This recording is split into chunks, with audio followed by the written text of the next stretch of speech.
This is LWT. Now Charles, the private man, the public role. They're quite heavy-handed here, I must say. More than most countries I've ever been to. And it does get rather frustrating. Particularly they have I presume, what is it, a decoy car in front. That I find totally unnecessary and has actually begun to drive me stark raving potty. The trouble is, it's also overdone. I mean, look, they roar up at people, anybody who happens to be standing on the side of the road, and blare their sirens, and generally intimidate. Not exactly designed for developing good relations, I don't think. But I'm powerless, nothing I can do about it, I've tried. The Prince of Wales in Poland, as ever a touch frustrated by the curtain of protocol and security that isolates the heir to the throne wherever he goes. We were with him to make a film marking the 25th anniversary of his investiture, and he gave us remarkable access, allowing us complete freedom not only to explore his public role, but the character and attitudes of the private man as well. We were with him, on and off, for more than a year, making a documentary which was watched by more than 14 million people when it was first shown on ITV some 10 months ago. They saw him abroad in Latin America, the Gulf, and, as it were, being shot at in Australia. They also saw him here in Britain, not only at Buckingham Palace and Sandringham, but in the inner cities as well. They saw him at Highgrove and with his children at Balmoral. The film made headlines, like my biography, The Prince of Wales, which came out sometime later. Some in the media focused exclusively on what he said about the collapse of his marriage, but most of the public seemed to relish the chance to see for themselves what he does, what he thinks, and what he feels. For myself, I came to believe that the heir to the throne is not only engaging as an individual, but sensitive to his duty, serious about the world, and caring about those whom one day he'll serve as king. But I suggest you make up your own mind by watching now Charles, the private man, the public role.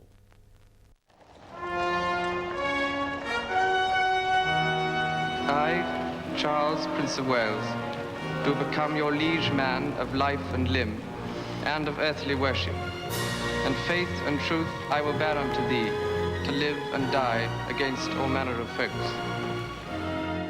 25 years ago, the heir to the throne was invested as Prince of Wales. Imprisoned by birth to play a part for which there is no script, it is a unique role for a singular character. To be trapped by destiny, one day to be king.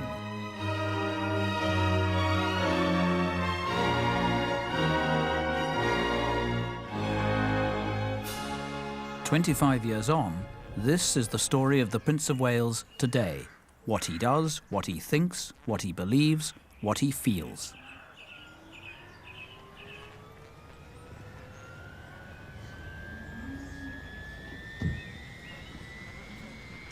The cameras have followed the prince for more than a year, filming in close-up, the public role and the private man. His image is shaped by a tabloid vision. Once he was action man, then the loony prince, then the doting dad, and after that, the heartless husband. The reality is more complex, more fascinating, and, since he is the heir to the throne, more important as well. The fizz and fizzle of public debate about the future of the monarchy echoes down through the history of 1,000 years. This is family. For the Prince of Wales, who knows his kings and queens more intimately than most, that past is a personal inheritance, their foibles and their follies no less than their mystique and their majesty. The garter stalls in it, all the garter plates and the garter banners. And this is my stall here. This is opposite the sovereign's one. Down the, I mean, since the 15th century, Princes of Wales have sat there. I suppose it must have been, yes. Because you see all the garter plates there of previous Princes of Wales. With my garter banner up above, you see. My grandmother's next to me, Duke of Kent. The crown has adapted to survive, from the absolute power of a medieval kingdom to its symbolic and constitutional status at the apex of a parliamentary democracy. No, but in this vault here is buried the remains of King Henry VIII and King Charles I. For the prince to discuss the succession is to break with hallowed tradition. He only does so to dispel any rumour about his own will to succeed. When the sovereign dies, and if you are alive and healthy, will you become king? Well, I would certainly imagine so. I mean, it's not going to be because I'm going to decide I'm not going to do it.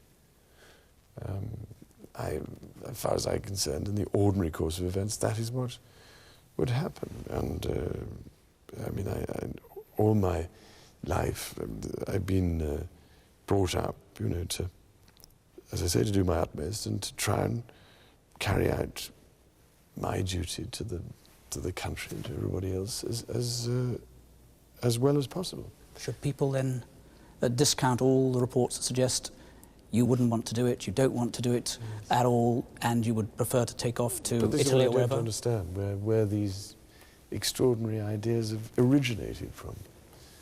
Certainly haven't originated from me.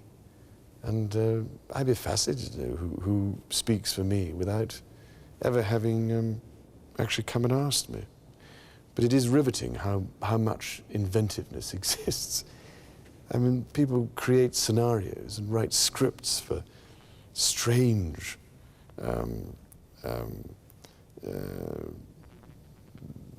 almost plays, I find, which bear no relation to reality and no relation to the way I view things or do things or think about things. It's absolutely extraordinary. No, I'm not going to go and live anywhere else. I mean, I don't want to. Hi, Stephen. Absolutely. Very nice to meet you. How are you? Are these? How many of these are yours? None of them.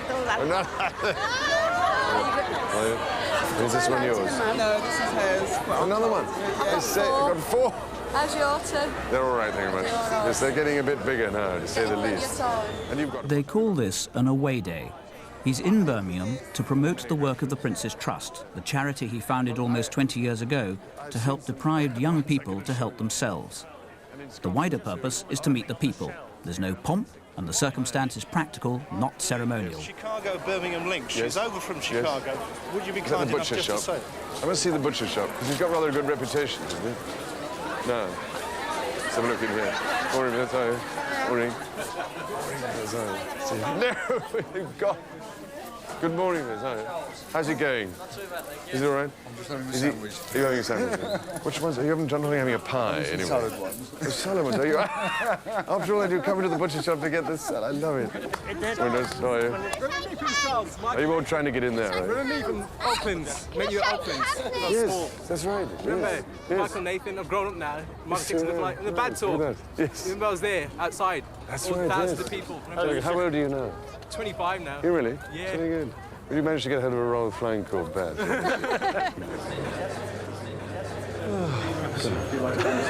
No. Collectively, the Prince's Trusts form the largest charitable enterprise of its kind in the world. Groups that look at lots of volunteers. Did they make you go down potholes and things like that? Rather you than me. I couldn't. Did he? Nobody got stuck. No, he did. You can always tell who's got the biggest bottom on these things. The Prince has long had his own establishment, except for the press office, which was run by Buckingham Palace, far too cautiously for his taste. 15 years or more I've been trying to get my own set up. But it works. And they wouldn't let me. But I mean, and then you have to wait for a sort of nonsense before anybody does anything. It drives you bonkers. Yes, but you know, and I guarantee you, give it a year or two. At last, though, he has his own team, his own press office. Well, they That's will. the way I think to they do realise it. now because it's working.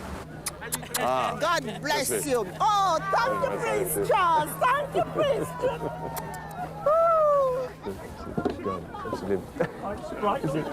Michael Jackson look-alike keeps haunting me. Sorry. Susan, number 6, is an unemployed graduate. She hasn't worked since leaving college. 2 of them were young. Every away day, indeed almost every engagement, is planned months in advance. It is not a congenial prospect. And the difficulty, you've got this ghastly programme meeting on, or is it on Monday, isn't it? Monday evening, yes. where everything, from January, isn't it, really, until September, yes, has to be done. And I can't describe to you the horror of it, because you see your life being set in concrete. Already. Well, but then this bit of it. This is 900 invitations sifted down to this. Well, I did say for a long time ago.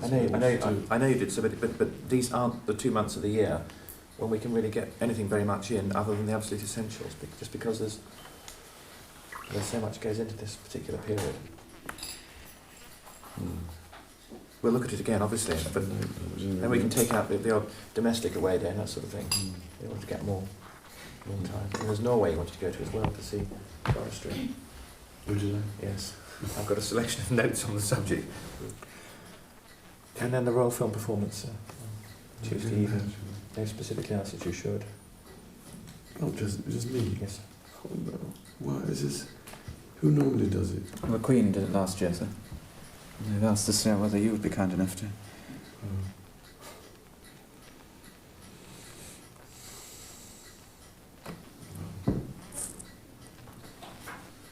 I thought she always did it. No, it was every other year with Queen Elizabeth, I think, and then the suggestion was that you and the Princess jointly would do the alternate years instead of Queen Elizabeth. And this time the invitation's just come in for you. I suppose I'll have to, don't I? To there. I have a helicopter, don't I? The twice-yearly planning meetings are dreaded as much by the staff as by their boss. For him, it's not the duty itself that he minds, but being imprisoned by a diary from which there is no escape. I'd also like you to go to the banquet in the evening, but I think, frankly, that's going to end up being really quite a lot to achieve in one day. The problem is it does basically give you three sorts of awards consecutively in one day. Well, I'm not going to do it. I mean, I don't want to do that. And nor do I want to do the Elvis Awards anyway, because I did them last year.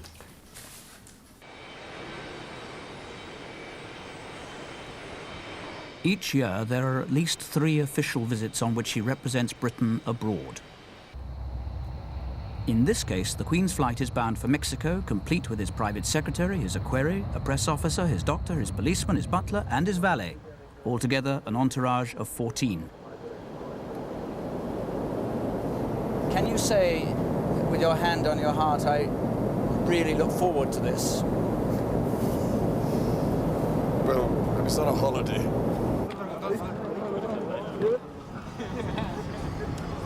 An official visit to a foreign country is a formal engagement to be endured more than enjoyed. He faces 26 official engagements in 4 days, receptions and banquets, ministers and officials, a whirl of diplomacy in which he knows there is usually more form than content.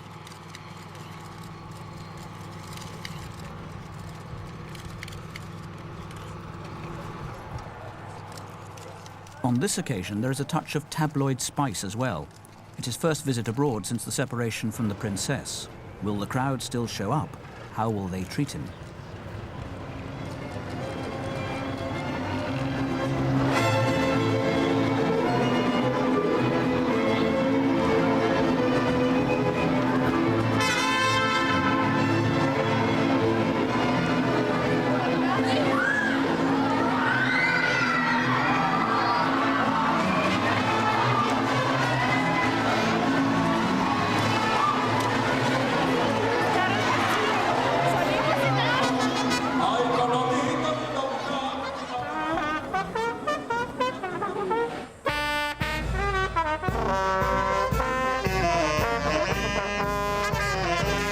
The news that Charlie is on his way has spread fast.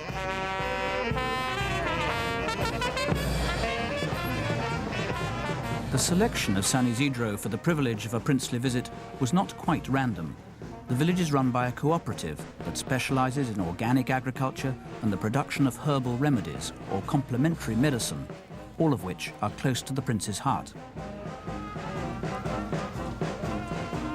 What do you do with aloe? ¿Para qué se usa el aloe? ¿Es para la piel? Para la piel, porque hay el aloe en general sirve para ayudar a la regeneración de la piel. Regenerates skin. Sirve para úlceras. It also helps ulcers, for example, when I ingest it, or for burns, and also helps regenerate hair growth. For much of the British media, the issue is still Diana. Her absence remains the focus of their attention. The Prince knows this and is resigned to the fact that what is for him a routine tour is presented by them as part of a programme of rehabilitation. It is very much a feeling of being constantly observed. I mean, I just do, I hope, the best I can to put people at their ease and to try and make it as nice for them as possible. And I hope to leave as much pleasure or interest behind as possible, and also a warm glow, if one can, as far as jolly old Britain's concerned. I mean, that's the other point which is terribly important. It's not just being done for me as an individual or some self-glorification point of view. I mean, I wouldn't do this naturally. I wouldn't do it by choice. And if they say quirky Prince goes to look at... Oh, yes. Oh, well, that's bound to happen. No, because that's, you see, the other thing. Walking around there, I knew I could just see the sort of headlines floating in my mind. And, I mean, I find you can predict sometimes, almost infallibly, what they're going to say. And that's, it can be slightly debilitating. Because I wonder whether, if you take the oxen and have a go at ploughing like the man offered me. I mean, the headline you can imagine is Prince ploughs lonely furrow, or something like that, do you know what I mean? Or I'll plough my own furrow, says Charles. That's the usual thing.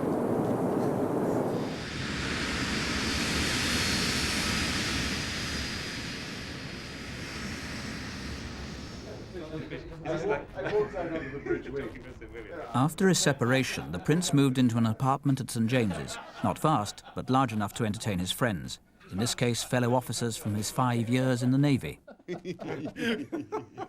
always were an oiler. Yeah. It's being a Greek got me where I am today. Yes. Out of uniform. Yes. But I had great fun once diving in the Virgin Islands. I think we were in Minerva that time. And I dived on a wreck, a sort of 1860s schooner, which went down in 90 feet of water, and it had a cargo of champagne. But unfortunately, even in 1860, they had a bloke in a proper leather case. Yes, absolutely, with a huge helmet, and a lot of people were going like this in a boat on the surface. And a lot of ladies sitting in crinolines, and they went down and brought up these cases of champagne. They were drinking the champagne, sitting in the boat while this poor man was down below. And of course, they cleaned out the whole place by the time I got to it. The Navy is a long-standing royal tradition, and though he doesn't intend to press the issue, Prince Charles would like Prince William to follow in his nautical footsteps. He will no doubt have his own outlook and his own way of doing things, which won't be exactly the same as mine by any means. But, I mean, I do think that a period, for instance, in the armed forces is of enormous value and benefit. It certainly was to me.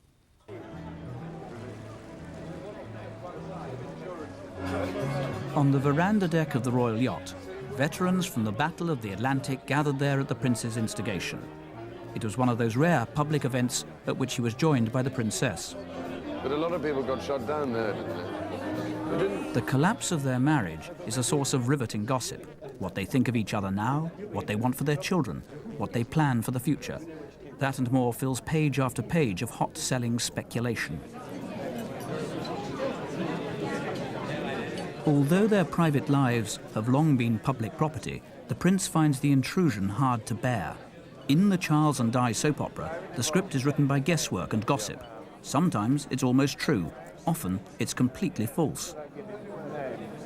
It's clearly much easier to invent all this and say that it's all come from some close friend or some member of the staff or some, and it's all rubbish. It's simply not true.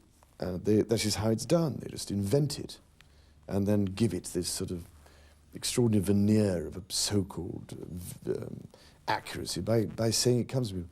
But it's all that sort of thing, which I think is very difficult. And I think that the trouble now is that, of course, our children are getting to the age where they read newspapers, at least the older one does, and it's very upsetting. And I've learnt over the years, to try and ignore it by just not reading most of it. Otherwise you go bananas.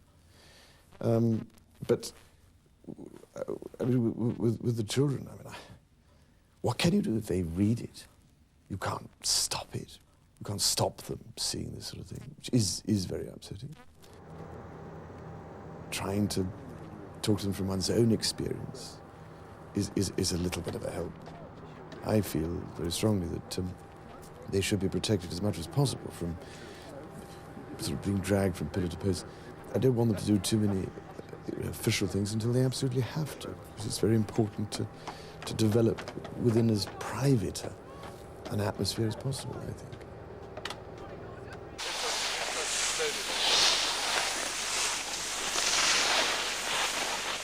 Each winter, the prince goes skiing at the Swiss resort of Klosters. On this occasion, he is there with William and Harry for the first time. He would like to be alone with them.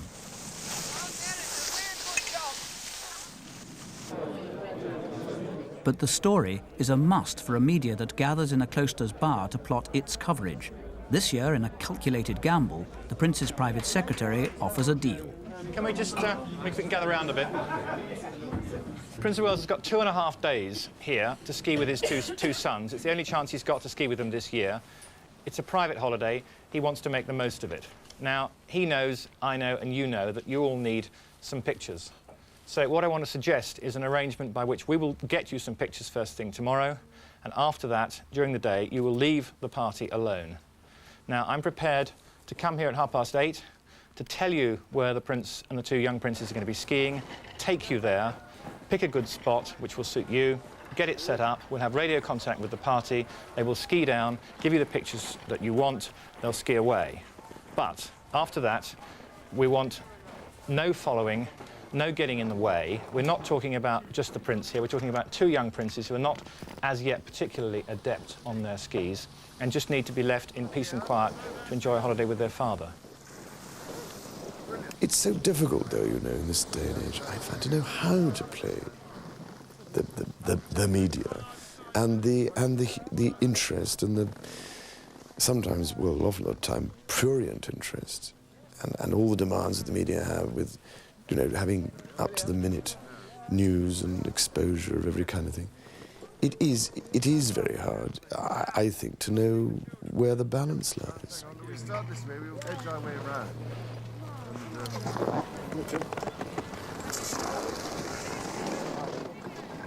Right, 30 seconds. With television and all the other intruding paraphernalia now, and technology, and the demands to know everything, and everybody's saying there's a right to know about everything. I don't agree, there isn't a right to know about everything at all. But I do worry for my children.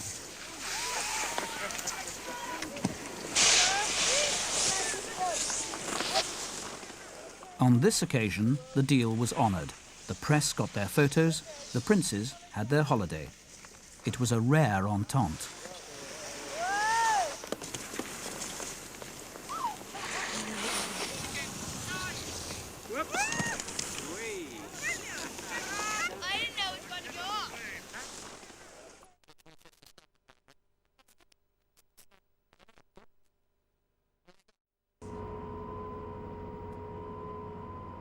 Twice a year, the prince has the use of Sandringham for himself. Here, he not only has friends to stay, but holds meetings and seminars, planning strategies and preparing speeches. He's long been tempted to say publicly that Britain should have a form of national service, not necessarily in the armed forces, but in the community. Until now, though, he's resisted lighting that particular touch paper. But with youth unemployment and juvenile crime now etched on the landscape, he thinks the issue should at least be explored. I mean, I've always been very intrigued by what happens on the continent. In Germany, for instance. And I'll say this because, again, it's one of those difficult things to say, but there they have a national service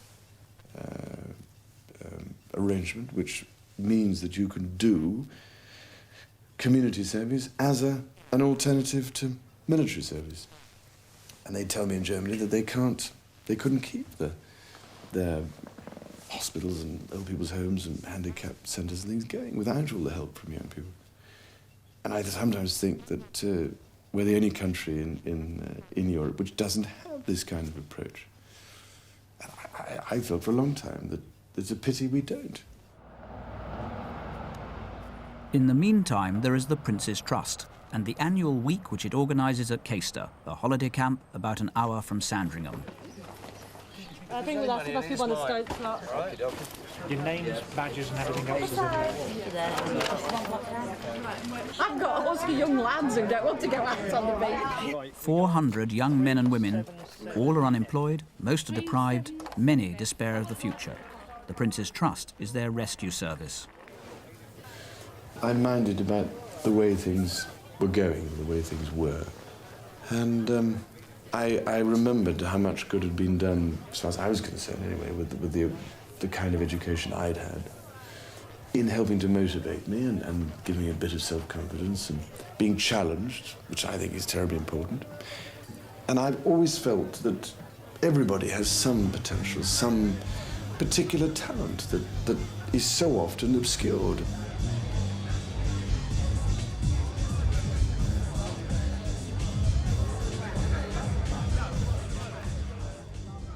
In 9 years, 4,000 young people have been through the scheme, which is run by volunteers.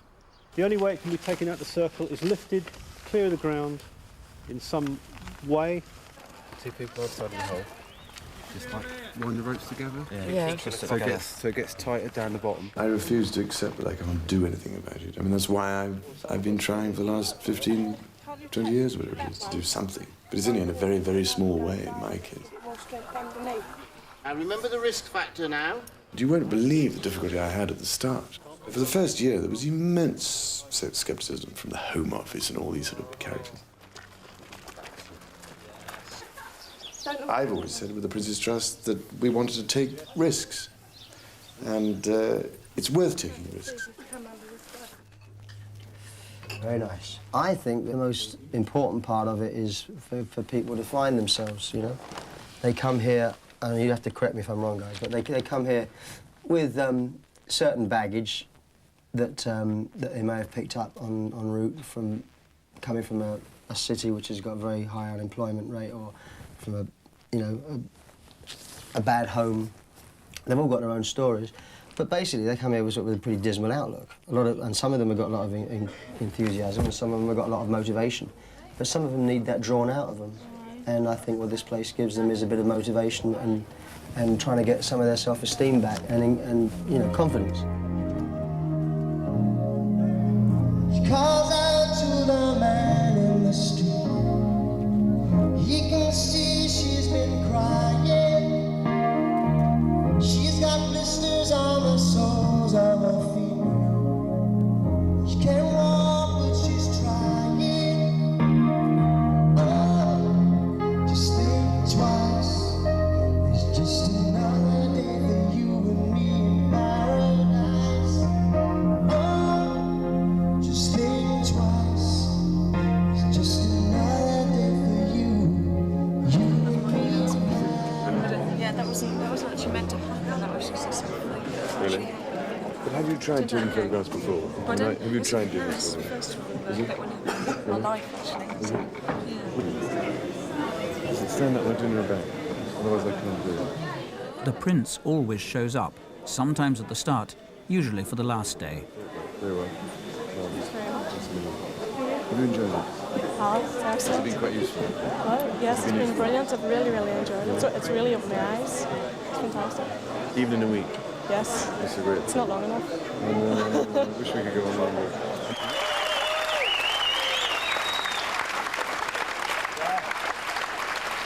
Anyway, all I hope is that it's given you a little bit of interest, it's given you some enthusiasm, and even more important, that it's helped to bring out a lot of latent talent, which I know lurks under a lot of people's otherwise perhaps less enthusiastic exteriors to start with. And that, I can tell you, makes me feel incredibly pleased and encouraged. So, ladies and gentlemen, you may think some people have forgotten about you, but the Prince's Trust hasn't anyway.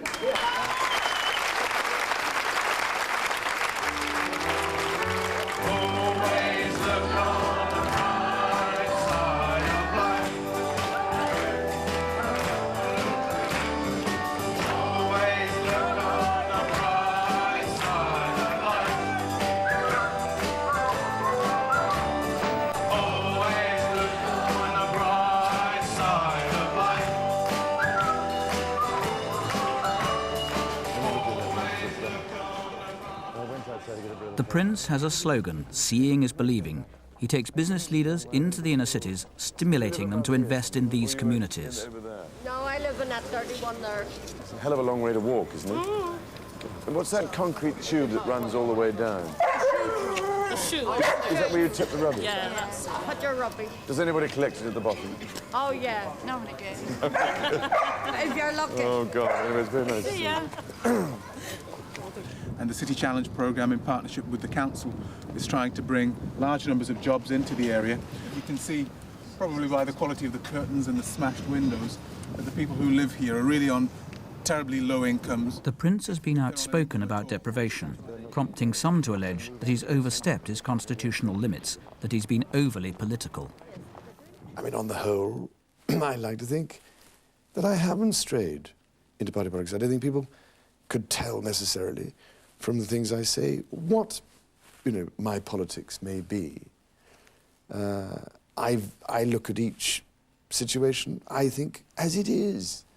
I don't come to it armed with a sort of lot of baggage, frankly, although some people may say I do by the nature of the position I'm in and my upbringing and, the fact that I belong to a hereditary monarchy and so on. But I understand, the parameters in which I can operate, but at the same time I'm quite prepared to push it here and there because I happen to be one of those people, and I can't help it, who feels very strongly and very deeply about things. And I mind, as I say, about this country. Now, other people mind also about this country, but I don't see why politicians and others should feel that they have the monopoly of wisdom about all these things. By convention, no cabinet minister can refuse an invitation to see the Prince. And for the sake of his charities, he exploits that authority to the full. We aim our activities exclusively at young people. Negotiations over money between the administrators of the Prince's charities and Whitehall have stalled. And our target is the most disadvantaged members of the community. The Prime Minister has said, speech 10 days ago, that he wished to work with us and business to move this programme from something reaching 2,000 people to something reaching 25,000 people. You didn't say he wished to, he said he was going to. He was going to. How does one actually do it? Right, well, we'll arrange that meeting with you in the next 2 weeks. And we will then say that if the meeting does not reach a conclusion, then the second meeting will be chaired by a minister. Marvellous. And I will arrange either Michael Howard or myself or one of the rest of us. And I hope that might bring about a solution. But at least let's try. It doesn't involve... But obviously there will always be problems. You can't solve all the problems. It isn't something that I don't think is possible in human terms. And it is a real difficulty. I don't know how you overcome this in England. This business of the departments being rather rigid. They'll say they're not, but they are. Because I know from bitter experience. But in this case, and after most of these meetings, I'll believe it when I see it. Put it that way.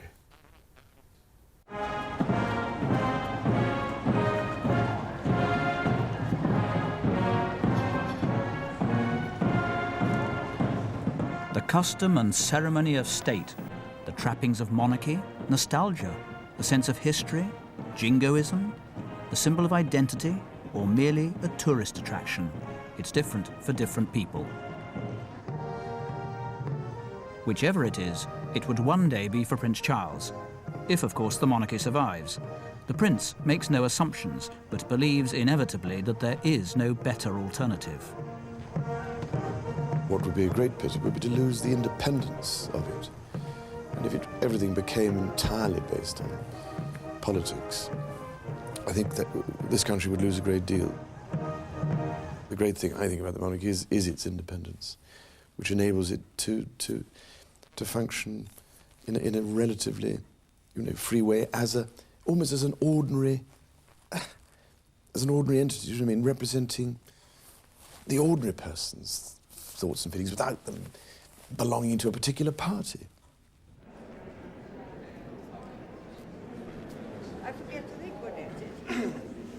I mean, for what it's worth, I feel that the greatest value stems from the fact that where else do you have a situation whereby somebody is brought up only to think about the nation and its interests, and how best to represent those interests elsewhere, and to be concerned about its inhabitants. It's inherited from one monarch to another, this continuity of stewardship. Ladies and gentlemen, please be seated. In the name of the sovereign, the heir to the throne conducts regular investitures. The Royal Victorian Order to receive the honour of knighthood, Sir David Amber. The prince's pleasure in this monarchical duty is undisguised. For the vast majority of people who come to investigate, it is a very important moment in their lives, when they've been given an honour and a reward and a thank you for all the marvellous things they've done. And so the great thing is to make sure it is as special an occasion for them as possible. Very well, very, very well. Grandson, all right? Better. Absolutely. Bless you. You see suddenly before you, the entire nation, really. People who've dedicated their lives in all sorts of unseen areas. And it just is a remarkable example of what wonderful things are done in this country by so many people. For the moment, the prince holds court at Highgrove, his country estate and his official residence. Highgrove is rented to him from the Duchy of Cornwall, which finances almost every aspect of his life. Here there is the organic garden and the organic farm, that passion for nature that once had him mocked as the prince who talked to trees. Yeah, but the key to any tree, I think, is provenance. It's like the breeding of anything. If the provenance is good, you've got a better chance of having a decent tree. So if you get the right sort of seed, the chances are it'll be a decent tree. I've come to the trouble with so many trees is, these stag-headed things and everything else, is they don't come from the right pedigree. It's a deer scarer, can you believe it? You see, the water dribbles through the little bamboo into that one, and when it gets heavier, and it goes bonk, and makes a very nice noise, I think. Well, it depends how long you do the dribbling. If you do little dribbles, it'll take a long time. But just every now and then it goes bonk. And they look up, I suppose, and that was the idea. It's an ancient thing. You see them in Japanese gardens in Kyoto and places.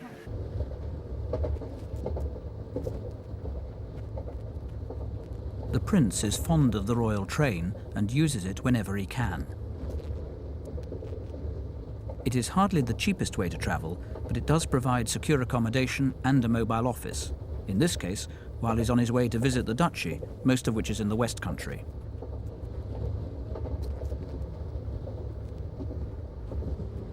The duchy owns 130,000 acres, one half of which is on Dartmoor.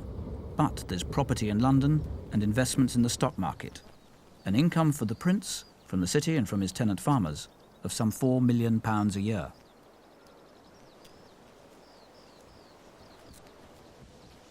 The prince's passion for the environment is liable to collide with the duchy's legal obligation to run a commercial undertaking.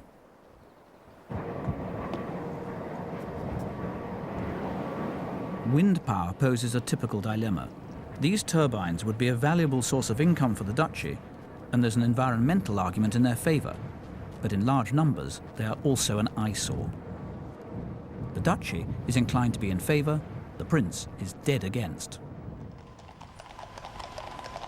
Wind power is one item on the agenda for discussion at a regular meeting of the Prince's Council, held just across the road from Buckingham Palace at the London headquarters of the duchy. All they're proposing, the Prince chairs the council, where he's advised by his land agents, a tenant farmer, and two of the city's most high-powered financiers. The Prince may not spend the duchy's capital, and he pays tax on his income, except for what the inspectors allow him to set against the expenses of his public life. He tends to regard the duchy as too cautious with its resources, while the duchy is ever mindful of the need to persuade the Treasury that the Prince's ideas are not a commercial liability. Wind energy, we have our informal seminar this afternoon, which hopefully will clear the air. How many? Sorry. In this connection, just worth reporting the inspector's decision when he ruled in favour of the wind farm, the new wind farm outside Truro, to the west of Truro, when he said that, in his view, local objections shall take second place to national considerations. There's been quite a head of steam generated by that one statement. But I'm dead worried, you see, that they're going to go too far, like they have in Denmark. Whole place is knee-deep in these damn things. The duchy owns land just below the archaeological landmark of Maiden Castle on the outskirts of Dorchester at Poundbury. The local authority gave planning permission here for a housing estate. The duchy wanted to sell the land to the highest bidder. The prince had other ideas, and after a long wrangle, he got his way. His plan was to build a model village designed in the traditional manner, even if the duchy were to make less money from it. Right, we are now standing, we're just entering. There'll be a wall running along here. This is the footpath. Work on the first phase is about to begin. The idea is to create a community that crosses the classes, that will include not only the upwardly mobile, but the poor and the old as well. What is most apparent, I think, is probably the size of the plots, the size of the gardens, which are small, very small urban houses, and also the courtyards and the road. In the recession, developers who know their market have been slow to respond both to the prince's vision and to the constraints that his dream would impose on them. The point is to try and, I hope, arrive at something worthwhile, which fits into the landscape, I hope, in as sensitive a way as possible, and which, in many ways, is not, funny enough, immediately noticeable. In 1992, the prince opened his own Institute of Architecture, putting his and other people's money where his mouth had long been. Pull it back into... Here, students learn the traditional skills, craftsmanship as well as design, the importance of harmony and precision, the vitality of the vernacular. You don't need massive depth to get shadow. If you look at the model here... The Institute is based on what the prince refers to as timeless principles, the spiritual harmony of classical form, the importance of pure observation.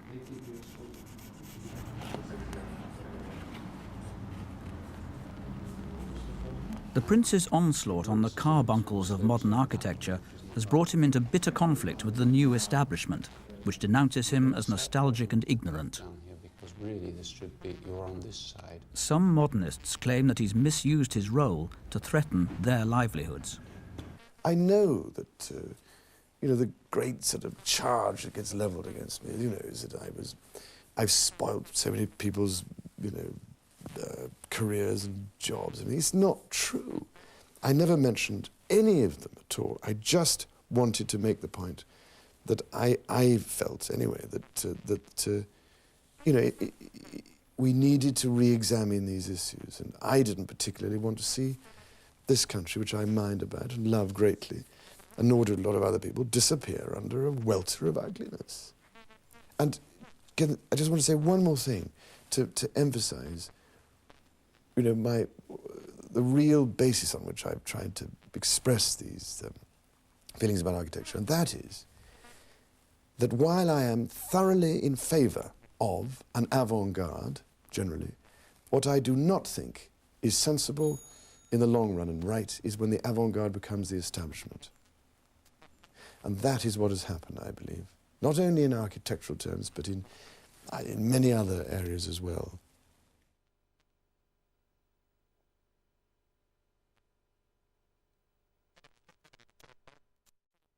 And so, really, you don't start to find... The Prince of Wales is most at home in Scotland among the hills of Balmoral. There is much more to it, of course, trying to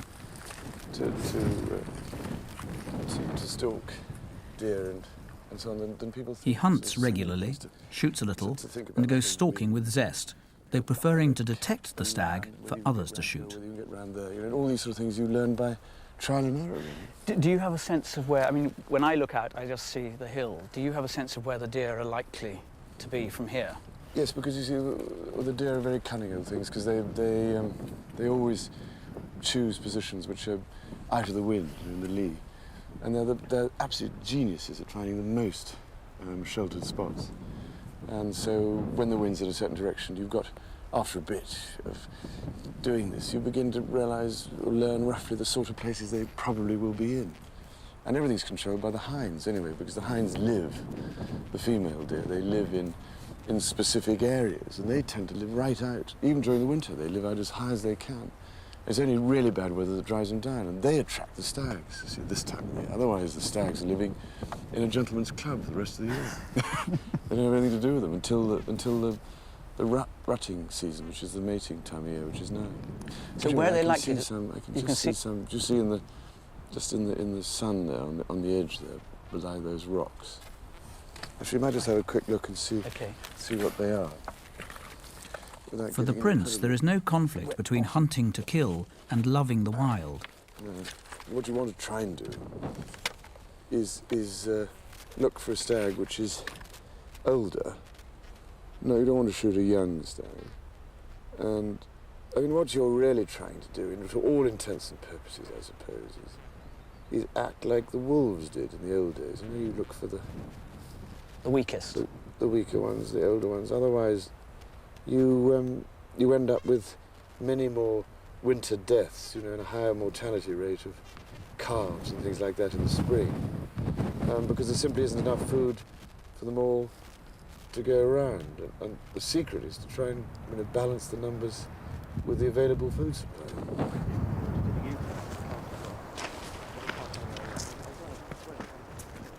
To me, having been brought up here, I mean, it always has been fundamentally home. To me, it may sound silly to say, but it's true in my sense anyway. Every tree and stone and burn and bit of heather and actually means a great deal to me. I mean, I associate with them and desperately want to look after it and care for it and ensure that somehow it can be handed on in the best state possible for the future. That future is now clouded by the collapse of what had once been described as a fairy tale marriage. The separation of the prince and princess has been the subject of intense speculation.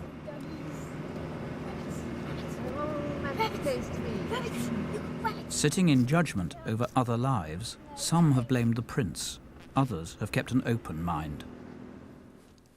Do you believe that the breakdown of your marriage and the circumstances of its collapse has damaged you and the way you're seen and the institution that you represent?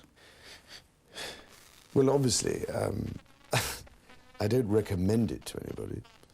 I mean, any breakdown of a marriage is obviously a dreadful thing, and unfortunately causes great unhappiness and consternation and everything else inevitably. So I suppose at the same time it's inevitable that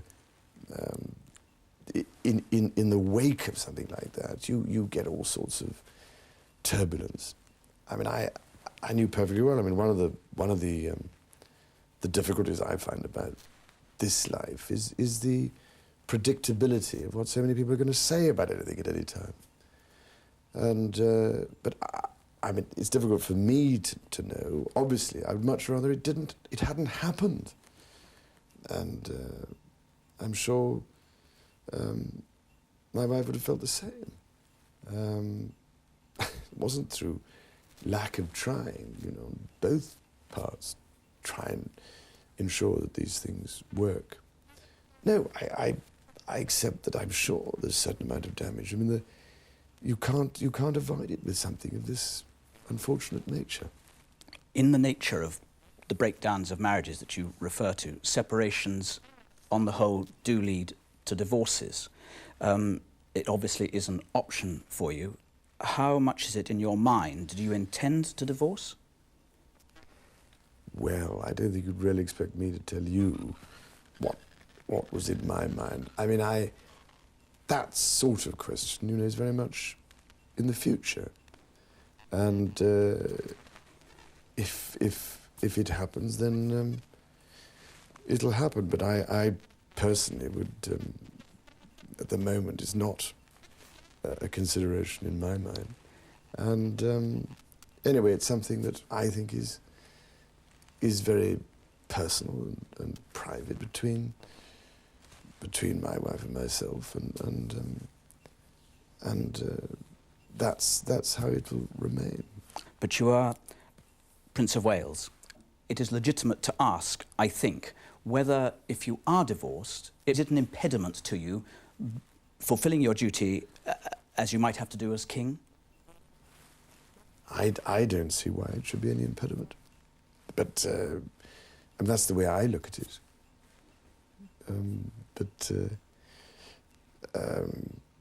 I wouldn't have thought so, no.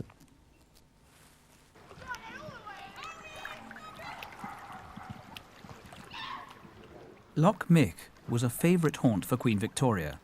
The prince and his children often come here with friends of the family. Do you like being with your children? Of course I do. I don't know whether they like being with me. But what is marvellous is to see them develop and you know, start to get good at certain things and develop interests and all that, you know, it gives me enormous pleasure and satisfaction and pride, really. Oh, horrendous foul. Hang on.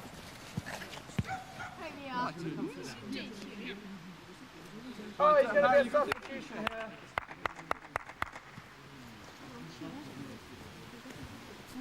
All right, Rory. Prince's two sons are like other children, except that they are quite different. They will inherit privileges and duties which will test them to the limit. Their father believes that they will need one quality above all. Sensitivity to others, which by any definition is actually called good manners, which I think a lot of people have forgotten. And also, on the whole, do to others as you'd have them do to you, which is not a bad way of trying to operate. The prince looks forward to their teenage years. As they get older, there are more things that perhaps they, being boys, they can do with their father. And, I mean, that's, you know, obviously more and more enjoyable. But I've always, you know, mucked around with him a great deal. I remember when William was tiny, I used to, you know, muck around with him as much as I possibly could. No, because, please no. It's too... Despite the anguish of a failed marriage, the prince and the princess managed to share the children between them without rancour.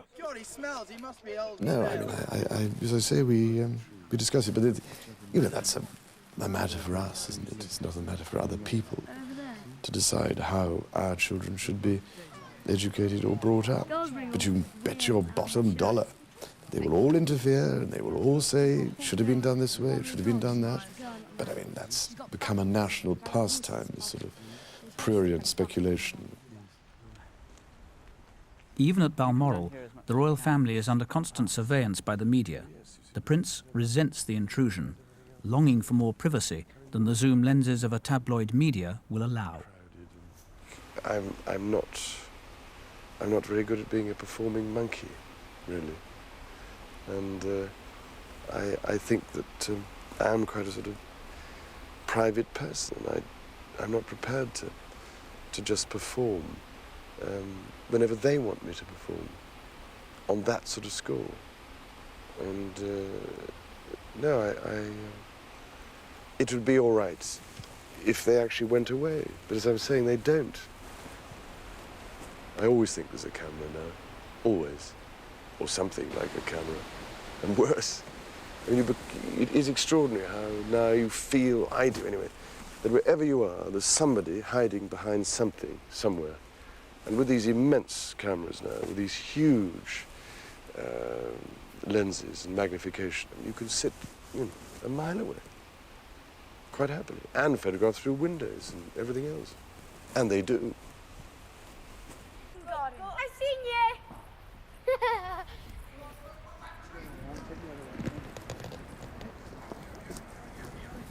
Who's up there behind the end of that tree trunk? Harry! Harry! No, Mama, you can't touch it. Mama, you can't touch it. Right. Hugh has to. Can. Hugh has to because you saw him. It's very successful. Why? Until now, the prince has not spoken about the collapse of his marriage. No friend has been permitted to speak on his behalf. As a result, it has been put about that he was always unfaithful, even before the marriage died in the latter half of the 80s. The most damaging charge that is made in relation to your marriage is that you were, because of your relationship with Camilla Parker Bowles, from the beginning, persistently unfaithful to your wife and thus caused the breakdown. What is your response to that persistent criticism? That's the persistent criticism, is it? Well, and the trouble is, you see, that these things, again, as I was saying earlier, are so personal. It's difficult to know quite how to, to talk about these things in front of everybody. And obviously, I don't think many people would want to. But I mean, all I can say is that there's been so much speculation, feeding on every other kind of speculation, that it all becomes bigger and bigger. I mean, all I can say is that I mean, there is no truth in so much of this speculation. And Mrs. Parker Bowles is a great friend of mine. I have a large number of friends. I'm terribly lucky to have so many friends who I think are wonderful and make the whole difference to my life, which would become intolerable otherwise. And she has been a friend for a very long time, and along with a lot of other friends, and will continue to be a friend for a very long time. And I think also most people probably would realize that when marriages break down, awful and miserable as that is, that so often, that it is your friends who are the most important and helpful and understanding and encouraging. Otherwise, you would go stark raving mad. And that's what friends are for. Understandably, when your marriage collapsed, you form close friendships, you re-establish close friendships of whatever character that friendship is. Did you try to be faithful and honourable to your wife when you took on the vow of marriage? Yes, absolutely. And you were? Yes. Until it became irretrievably broken down. Us both having tried. You've been very open about all of this and what you've said. Do you now hope that this issue and expect this issue to go away? Is that what you hope will now happen? Well, it would be awfully nice if it did, from everybody's point of view. I mean, I don't think many other people have to go through this constant attention, not just me, but others, when their marriages break down. I mean, as I've said before, it is a deeply regrettable thing to happen. But it does happen, and unfortunately, in this case, it has happened. I mean, it's the last possible thing that I ever wanted to happen. I'm not a total idiot. I'm not unaware of all these problems. And as I was saying before, this business of predicting what everybody would say, it's not something that I went into marriage, with the intention of this happening, or in any way in a cynical frame of mind. I mean, I'm on the whole not a cynical person, and I sounds self-righteous to say so, but I have on the whole, tried, I think, to get it right. I mean, constantly, people scrutinising. So, I mean, I have always tried to get it right, and try to do the right thing by everybody. So you can imagine, it's not a very happy or encouraging thing when this sort of business happens. So obviously it would be nice if, you know, if it could be over and done with. I mean, it has happened. That is that, regrettably.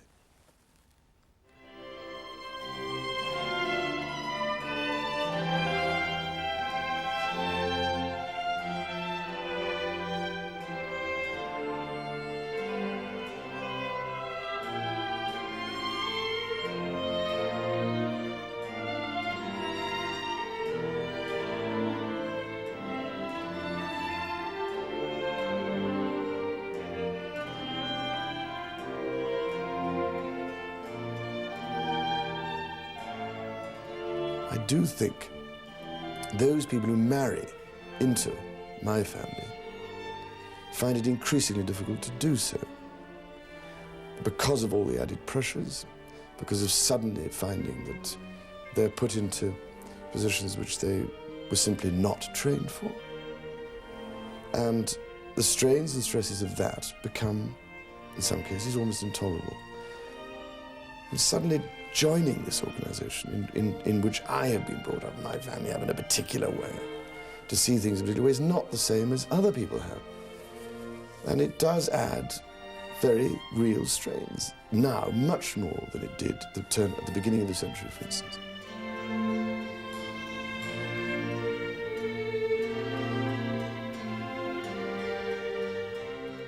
I think it's personally going to become incredibly difficult. Well, just look at the level of intrusion, persistent, endless carping, pontificating, criticising, examining, inventing, the soap opera constantly, trying to turn everybody into celebrities. And if you're not a celebrity, well, you know, what's the point?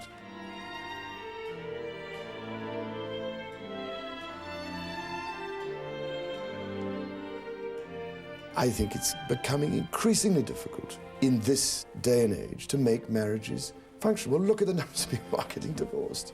I mean, isn't that enough evidence?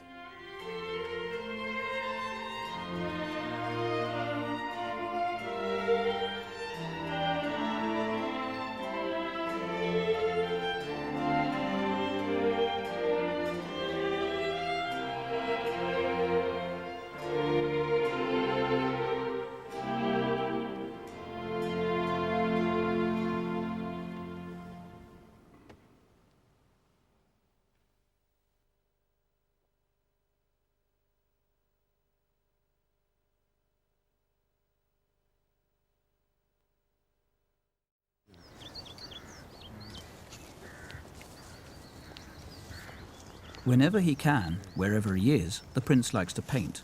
His watercolours, like his personal protection officers, are therefore always with him. On this occasion he's in Wales, commissioned by the Royal Mail to paint some castles for a set of stamps to celebrate the investiture.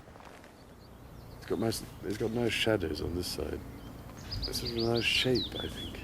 At least the sun is roughly in the right place. It'll just be annoying because this evening it'll be wonderful. Probably the light will be just right when I'm sitting in the concert at Monmouth.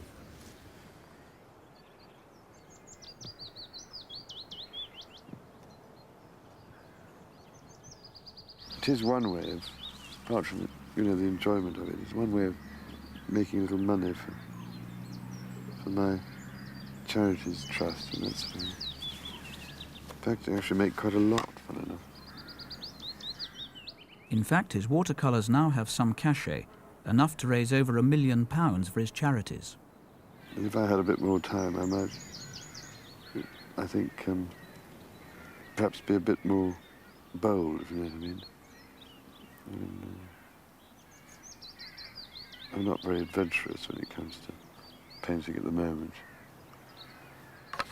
But I come to the conclusion that, I mean, with art, and so you've got to learn how to do the basics, and you've got to learn how to actually paint what's there before you can start thinking about painting what may be in your imagination, I think, I'd have thought.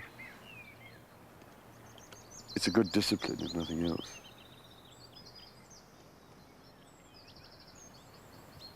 But the trouble is I stopped at school, you see. Did carpentry instead, and then pottery like an idiot. But I have got a bit better in the last 25, 30 years, I think, but I've been doing it. A bit, anyway.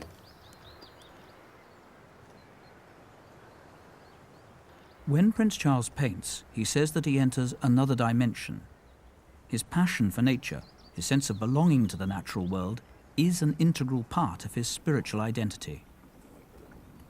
He believes in a divine order, but his faith is not conventional. In his search for God, he's explored other beliefs and has found in them the essential truths of his own religion. All the great prophets, all the great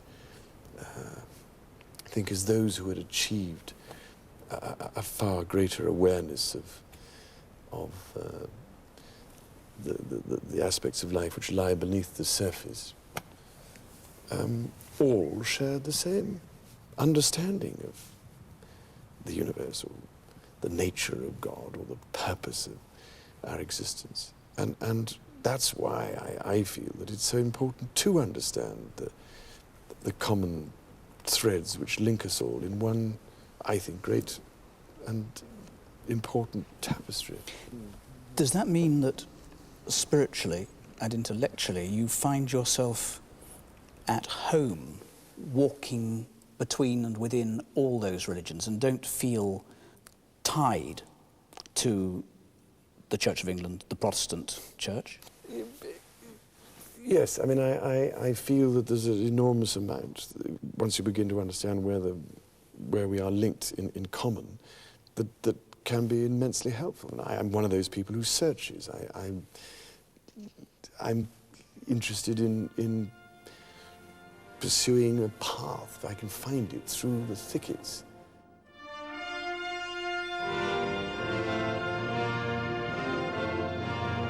But when the prince inherits the crown, he also inherits a symbolic role at the pinnacle of the established church, a role that his approach calls into question.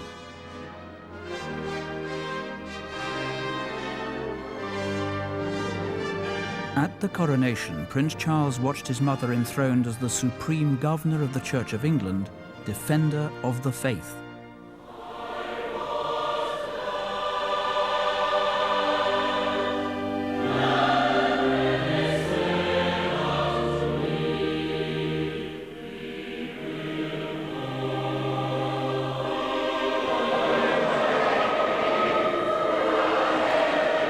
The coronation placed on the Queen a sacred duty to protect the established Church of England over all others. God crown you with a crown of glory and righteousness, that having a right faith and manifold fruit of good works, you may obtain the crown of an everlasting kingdom by the gift of him whose kingdom endureth forever. Amen. The title was given to King Henry VIII over 400 years ago, who had happened at that particular time to please the Pope quite enormously. So he was given this title, whereupon shortly after he decided that for some reason or other, it was because he wanted to get divorced, that things were rather different, and the Pope was a damn nuisance because he wouldn't grant him the divorce, which again is one of the reasons why the Church of England developed, which I think is necessary to remember. And so the title then remained, rather because I suspect King Henry VIII liked it. And, well, I personally, you see, would much rather see it as defender of faith, not the faith, because it means just one particular interpretation of the faith, which I think is sometimes something that causes a great deal of problem. It has done for hundreds of years. People have fought each other to the death over these things. It seems to me a peculiar waste of people's energy when we're all actually aiming for the same ultimate goal, I think.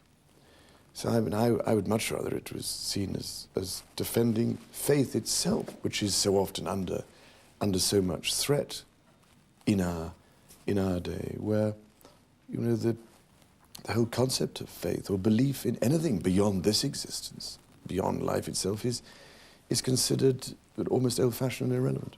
So a defender of faith means defender of those who believe in a God in whatever form that you would want to encourage that, that capacity and that urge. Yes, I mean, defender of the divine in existence. The pattern of the divine, which is, I think, in all of us, but which is, because we are human beings, can be expressed in so many different ways. I've always felt the Catholic subjects of the sovereign are equally as important as the Anglican ones or the Protestant ones. Likewise, I think the Islamic subjects or the Hindu subjects or the Zoroastrian subjects of the sovereign are of equal and vital importance.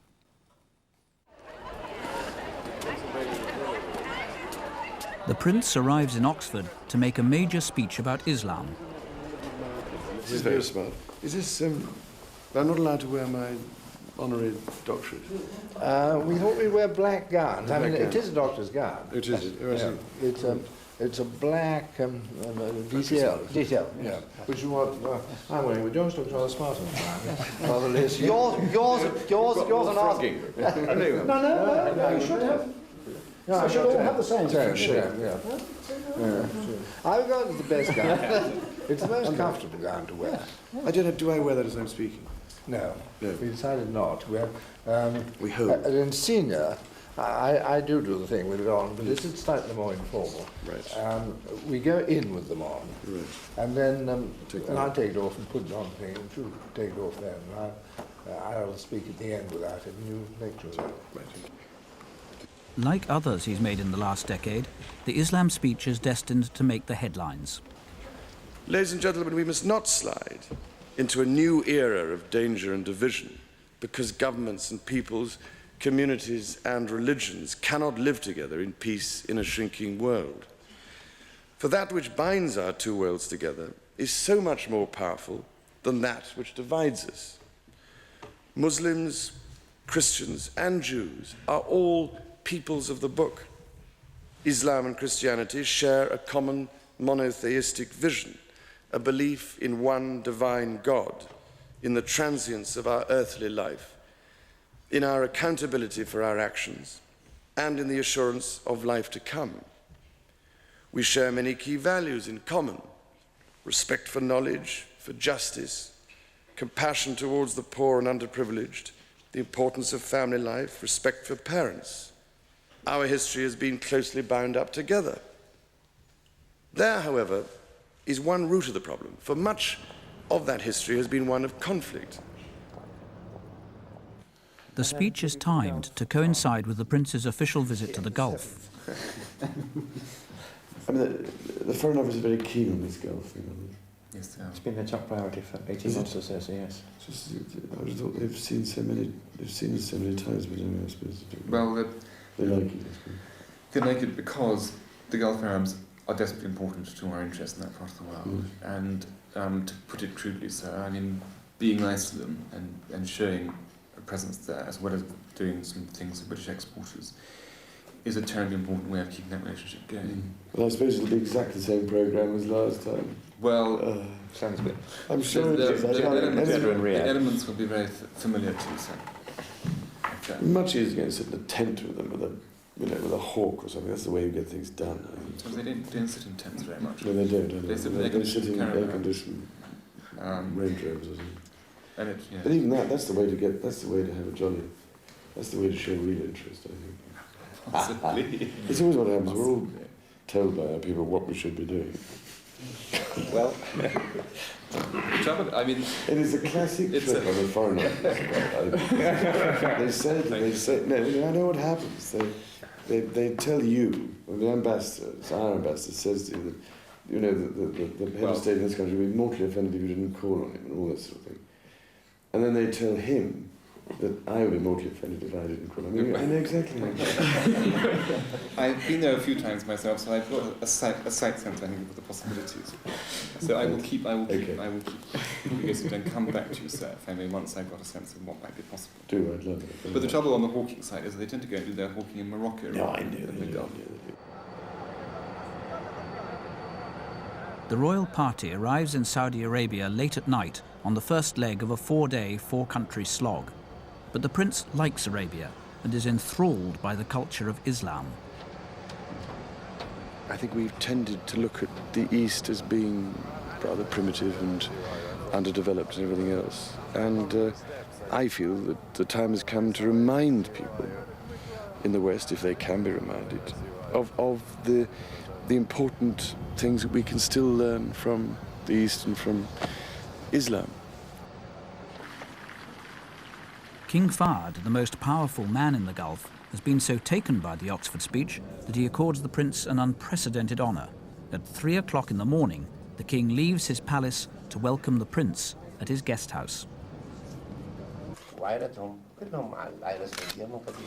Because he, his father and grandfather... After the small talk, the king and the prince discussed Islam at length, in an atmosphere so cordial that the Foreign Office was delighted. It's been a great asset to the life in London, I can assure you. The royal yacht is in the Gulf showing the British flag, a flag which the prince believes could be flown to much greater effect. I've tried in the past to bring all the different parties together, from the Foreign Office, the British Overseas Trade Board, the Department of Trade and Industry, and all these sort of characters, to work out how we can make a particularly British impact in any country that I visit, because it seems to me it's important to build on any atmosphere or whatever one may create, and coordinate the whole approach. But it's very difficult to do it. Why? Don't ask me. Ask them.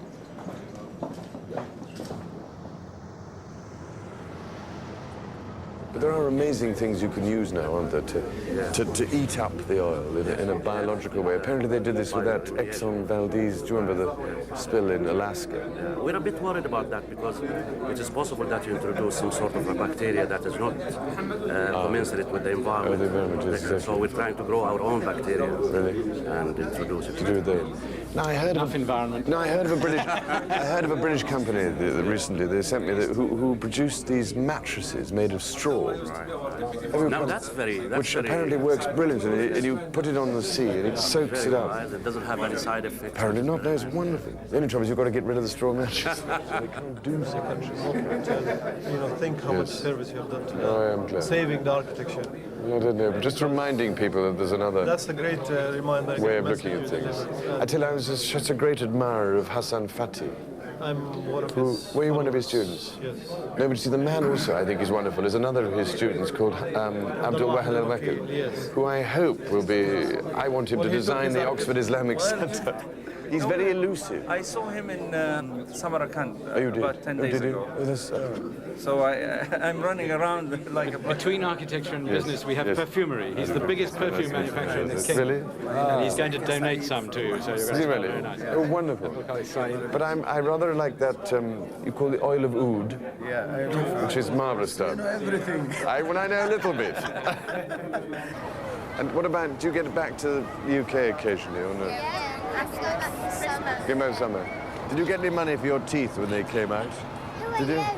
I wish I could remember.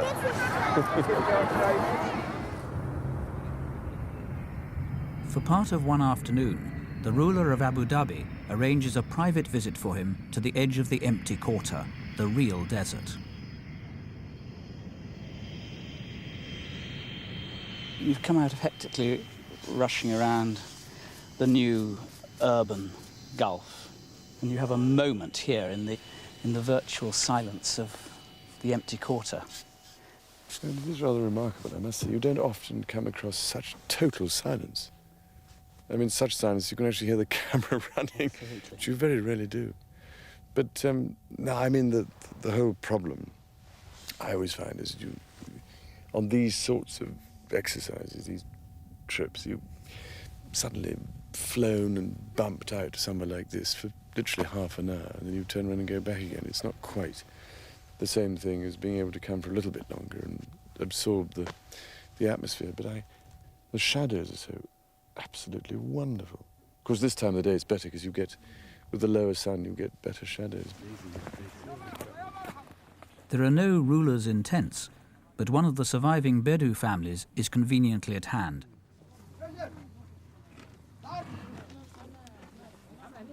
And if you can dip it in the, or if not, استفسر.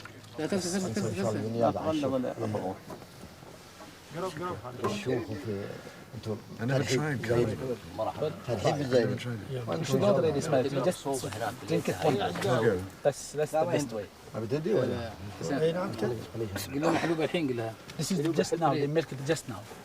So it's fresh.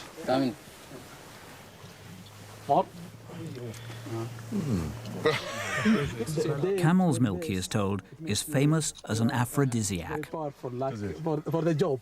Fat lot of use is going to be some me. I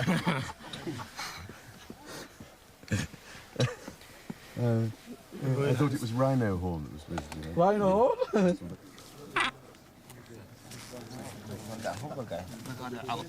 It's amazing because the bustard is so big, isn't it? Yes.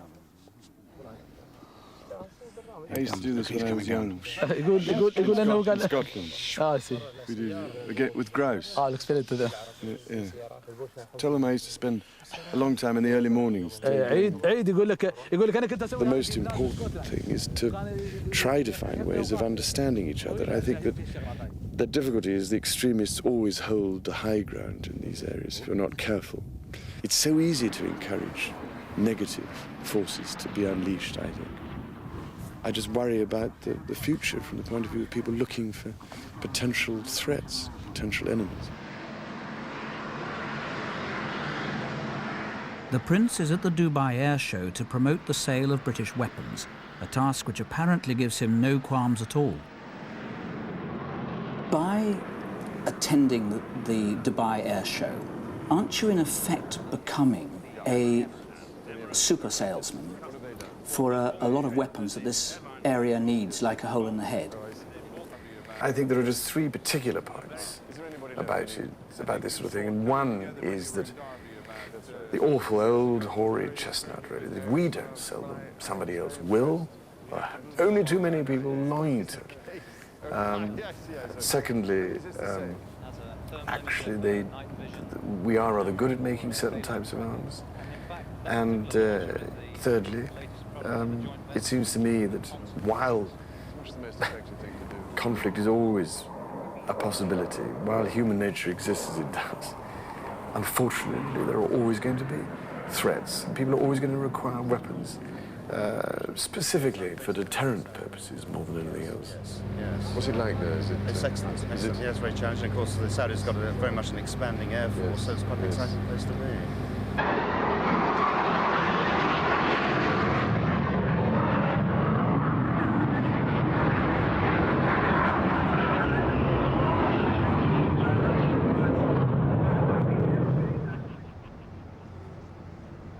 At night, the royal yacht becomes a banqueting suite, at which the Prince welcomes the most potent oil money in the Middle East.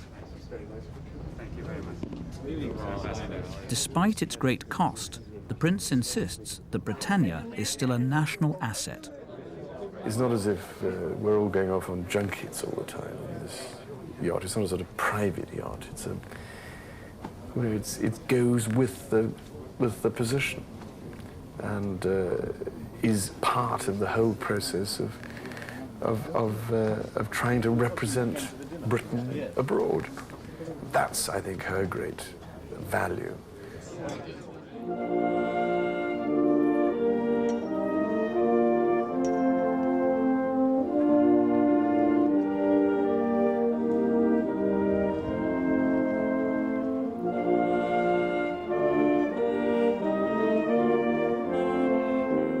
The Prince does not welcome the fate that now awaits Britannia. He believes that she remains a symbol of what makes Britain great. The thought of the royal yacht at the breaker's yard dismays him. The thing that I really do mind about, frankly, is in Britain not appreciating the things we do really well. We are classic geniuses, I think, at not valuing our assets. Stark, raving madness, I think. I mean, there are so many things we do brilliantly, far better than anybody else. Let's use them, for God's sake, instead of moaning about them all the time. That's the way I look at it. But in that sense, I think, as I say, it would be a great shame. But again, I'm biased because I know her, and I've known her all my life.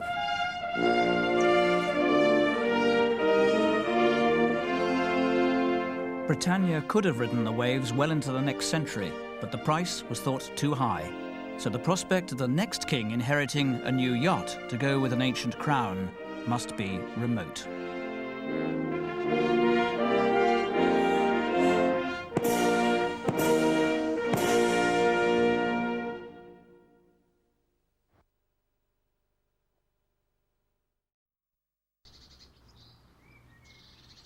The prince does not easily relax. He writes copiously, more than 1,000 letters a year, most of which are drafted in his own hand. He keeps personal diaries and journals. Driven by a compulsion to prove his worth, he is rarely idle.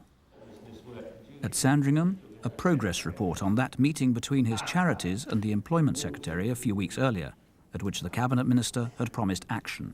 The first point on that, sir, was just a report on what had happened following David Hunt. We set up this group. It met unbelievably within 14 days. 8 government departments. I've sent you the minutes.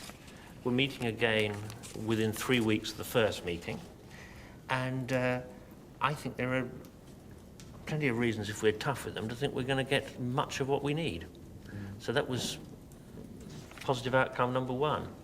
And the second thing was, I think Richard said the words, "I have acquired this memo," but I've got a note here which I probably shouldn't have, which David Hunt sent to the Prime Minister about PYBT and promising sums of 2.1 million in 95-96 and 3.18 million in 96-97, as long as this is matched, which is a great improvement on nothing.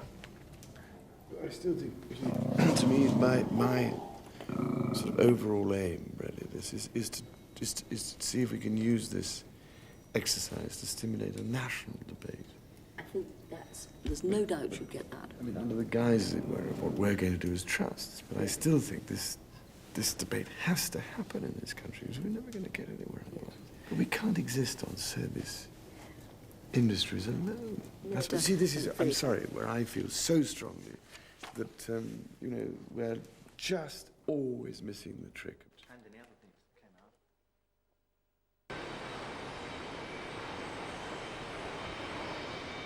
Sydney prepares for the arrival of the heir to the Australian throne.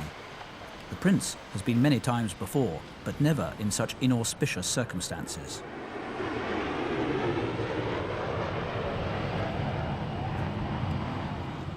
There is a sharpening debate between Republicans and monarchists. Aware of that acrimony, the prince is dubious about his prospects in Australia, if not the purpose of his visit.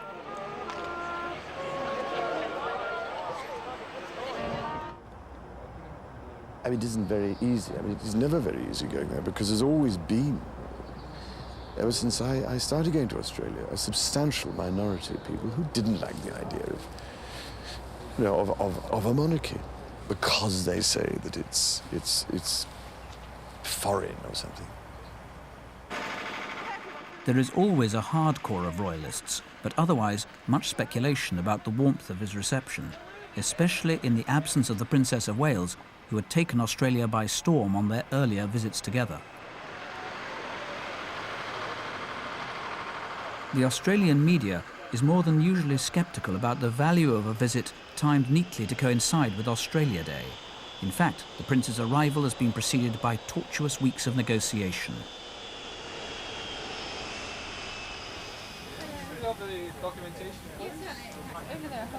Well, we've got to have our feet inspected now, have we? This hasn't cocked up your programme for the word go. I'm very glad to hear it. Welcome to Sydney and to New South Wales. The original invitation to the Prince to attend Australia Day had come from the state of New South Wales. The federal government, led by the Prime Minister, Paul Keating, had intimated that while the Prince would be welcome, it would be better were he not to attend Australia Day. But the Prince's officials insisted that their boss wanted to be there for the celebrations. Mr. Keating relented. God's truth. The Prince was not greatly encouraged. Right. I mean, I've never forgotten the time when I was asked if I become Governor-General at the time of the bicentenary year, 1988. But I said to him I would only be prepared to do it on one condition. So he said, oh, what's that? So I said, as long as it had unanimous political support.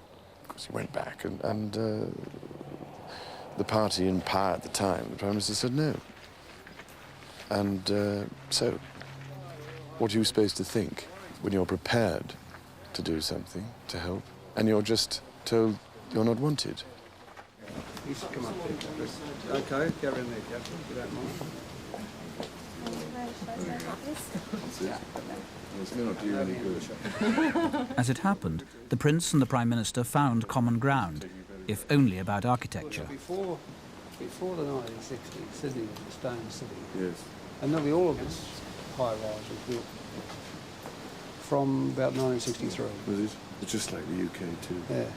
Awful. And If Mr. Keating nursed a lingering resentment about the Prince's visit, he concealed it behind the most genial family welcome. Just put lots of ice in and spread it away. The purpose of the Prince's visit was not merely to preside over Australia Day, but to make a carefully crafted speech about the monarchy.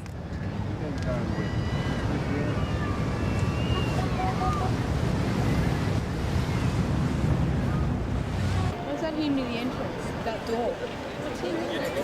His reception was much warmer than he had feared, though he still had qualms about his quasi-imperial progress. But I'd much rather go to Australia privately, obviously. And you know, in a funny way, I've come to the conclusion, I have actually for over a long time, I've come to this conclusion, that in fact, the vast majority of people in these countries, like Australia or Canada or New Zealand, would in many ways prefer, I mean, us, to members of my family, to go there and be seen to enjoy their country and do the things that some of the things they enjoy doing, you know, not just be seen endlessly with the officials and all those sort of people.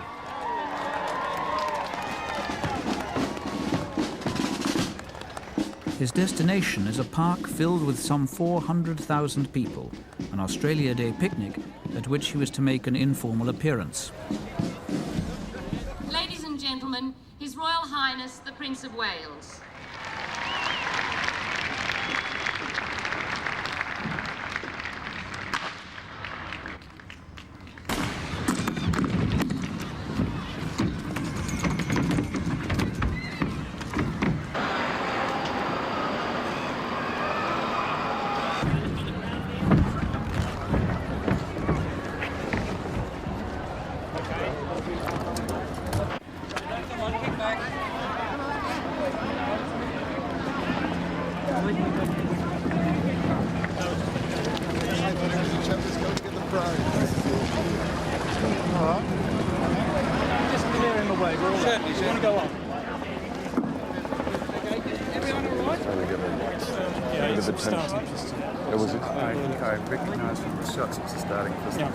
I agree.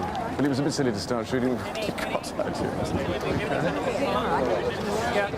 I was saying, I have great pleasure in welcoming His Royal Highness the Prince of Wales.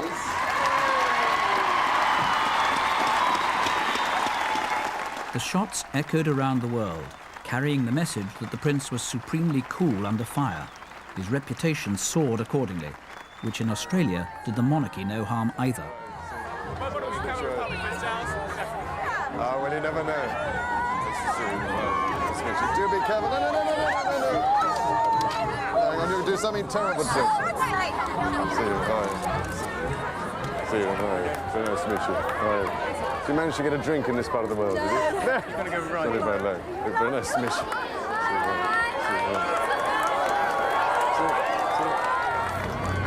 I mean, it's just as well he tripped on the platform. Otherwise, he might have cannoned into me.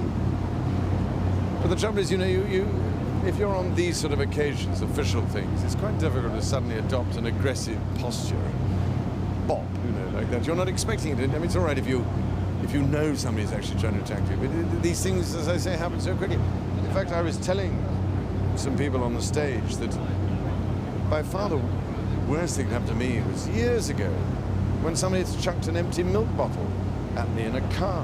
When I was in one of those big Rolls Royces belonging to the Queen, you know, with a huge high roof and big windows. And this chap lobbed this thing with unerring accuracy, and it came straight in the window beside me. The whole boiling window came in on me. I fortunately turned my head away, and all the glass fell on my lap. But, you know, if it had been a full milk bottle, it might have been a different story. For a while, the shooting threatened to overshadow the purpose of his visit, to reassure Australians that the royal family would not interfere in the Republican debate. It is, therefore, perhaps not surprising that there are those who would wish to see such a rapidly changing world reflected by a change in Australia's institutions. And perhaps they are right. The point I want to make here, and for everyone to be perfectly clear about, is that this is something which only you, the Australian people, can decide. Personally, I happen to think that it is the sign of a mature and self-confident nation to debate those issues and to use the democratic process to re-examine the way in which you want to face the future. Whatever course you ultimately decide upon, I can only say that I will always have an enormous affection for this country. I can't help it, really.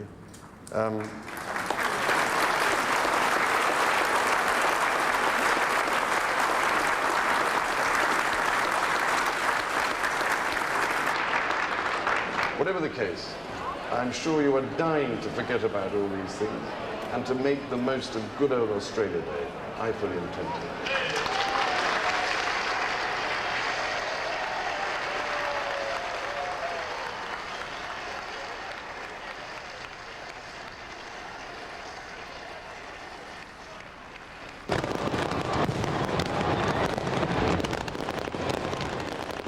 It was a landmark moment. By liberating Australia from any sense of disloyalty, the Prince achieved his objective, to diffuse the debate. Thereafter, it sparkled and sputtered, but without the ferocity which had threatened to consume it.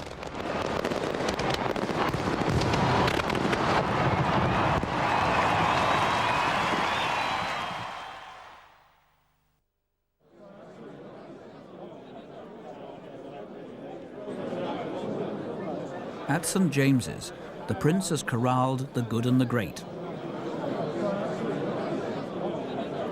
After long months of negotiation with the Prince's trusts, David Hunt has delivered.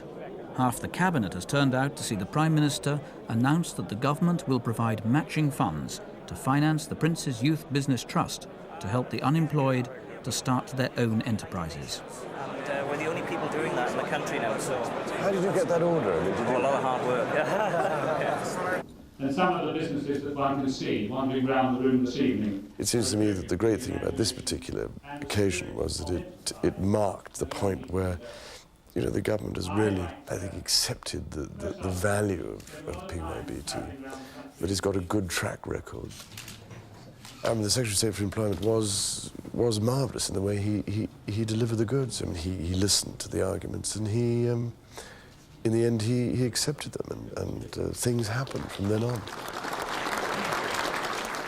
You kindly presented us with the award 2 or 3 years ago, and we've the one advantage I have is in this one of being independent, I suppose, and perhaps being able to act as a catalyst to bring all these characters together. I'm absolutely determined, and have been for a long time, to use that particular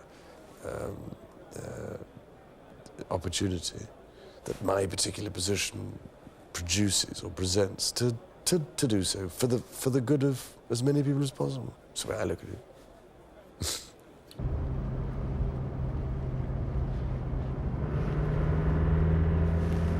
Fairly gloomy sort of day, isn't it?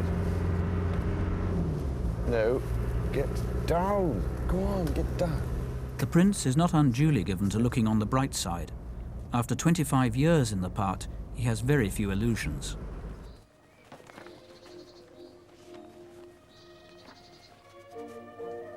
He had to school himself, overcoming the shyness and insecurity of a very private person.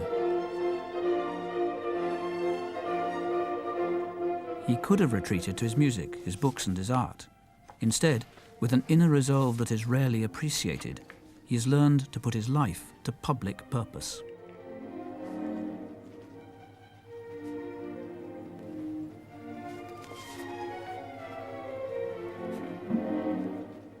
The Prince of Wales is now much more at ease in his role. He awaits his destiny, but is in no rush to inherit the fetters that bind the sovereign. It's just a matter of viewing things as they appear, but certainly as sovereign, you would be much more circumscribed, yes. And therefore, you operate according to the advice of the ministers. Frustration at that prospect? I don't know. With any luck, I should be so old I won't mind at all. Oh.